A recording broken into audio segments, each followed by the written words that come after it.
which puts zest in life, yet it is as dangerous as it is subtle and calls for rigid discipline.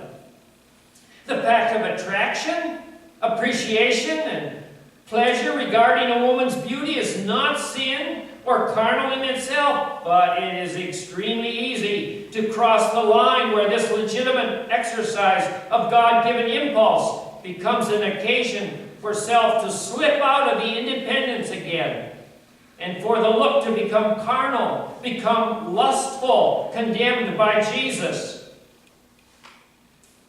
When one becomes aware of this look taking on aspects of improper desire, one is crossing over and must exercise discipline. This crossing the line, in this as in so many other areas, leaves us very dependent upon the still small voice of the Holy Spirit in our desire to listen and obey. If the heart is truly cleansed and pure, there will be an instant willingness to apply discipline, to have done with this pleasure, putting it from oneself when the realizing comes it's becoming dangerous or unholy. This very pleasure of free commingling will be used by the enemy to set up an insistent clamor for more and more satisfaction. And if the self yields to this clamor and comes out of its hidden, surrendered place in God, it will become more insistent, having more and more pleasure instead of obeying the checks. It must be clear by now that the sanctified life is lived utterly under the control, moment by moment, of the Holy Spirit. None of us can tell each other when they have crossed the line. I may observe that his conduct in this particular is a lesson to me that I could not, under similar circumstances, do the same thing without being convicted, but I must not judge my brother or sister. I may judge myself severely the next time I am caught in a similar circumstances, but I cannot know what light has come to my brother or sister. An infinite amount of trouble and misunderstanding among Christians arise out of this persistent temptation to judge others, imputing motives which we have no right to impute. It is true that we are to exercise righteous judgment and the power to weigh evidence and choose the good and reject the bad. We call that the critical faculty. It is a part of the equipment God has given us. And using this, evil may be cut off from the church. But here's one more case where a legitimate, God-given quality can become the agent of self. What is there which is so ready to be used by Satan as the vanity of our minds, as the pride of our opinion and judgments? Alas, it has not yet dawned in the minds of many Christians that the pride of opinion is just as damaging and must be dealt with just as decisively as any sin. I can hear someone already saying, "But I am right." That is the way we will always feel about our judgments. It is the very nature of judgment that it should carry with it an emotional tone, which we call conviction or certainty. But suppose two sanctified people hold opposite judgments. Each feel the other is wrong. Actually, both are wrong if there is not a disposition to yield. So I must stop passing judgment on whether my brother is sanctified when he wears things that I could not wear without pride, or he speaks more explosively than I would let myself speak under provocation, or he seems too sensitive about the correction that he's been given for his own good. I just do not know whereto he has crossed his line in these matters or not. And he is not judged before God by my line. But I have a line, and I will know if I cross it. God sees to that. Life in the Spirit does not operate by rules and regulations, not even by the judgments of men, good and helpful though they may be at times. The sanctified life is life, and it can only be lived by the Spirit.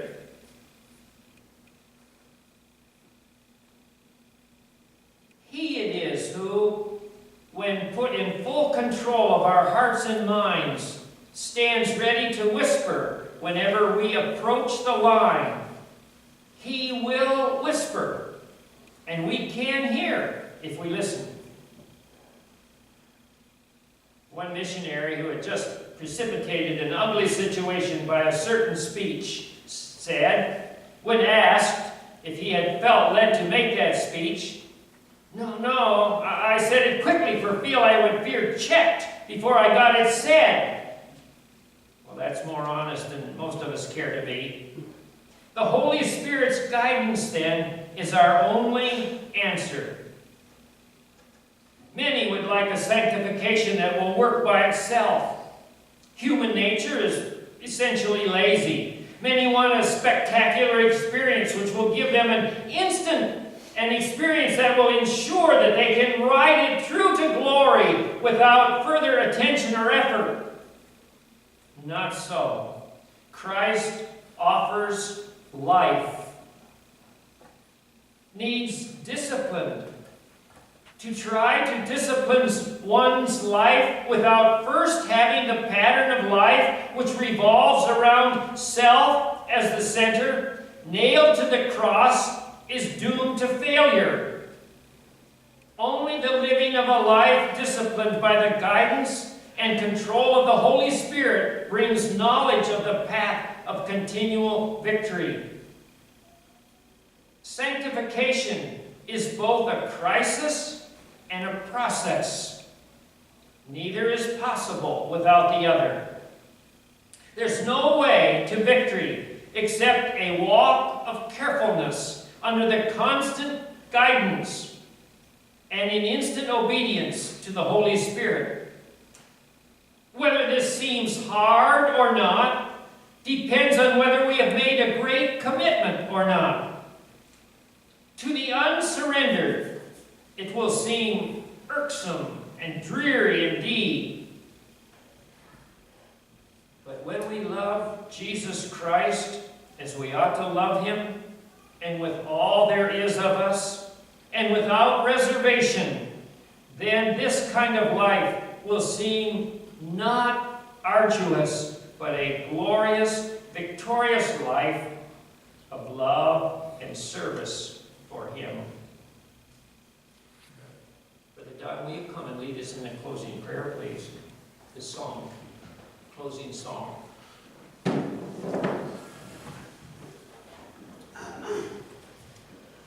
358.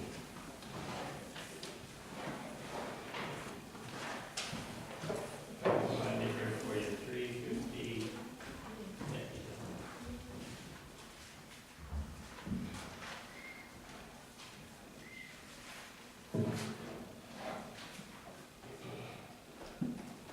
Number 358.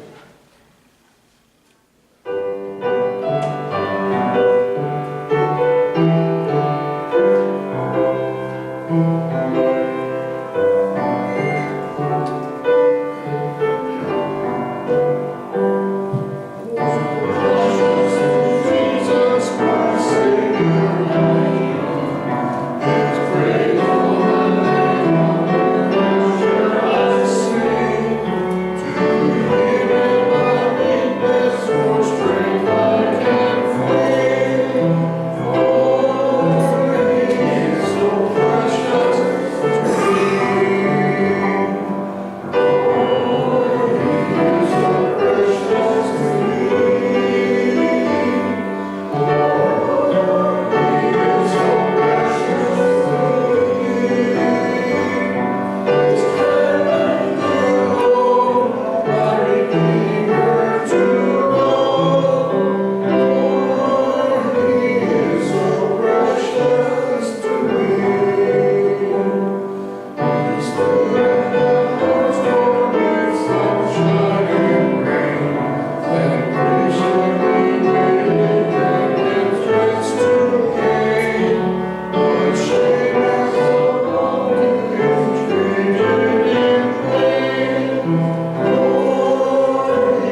I ask, Father, that you would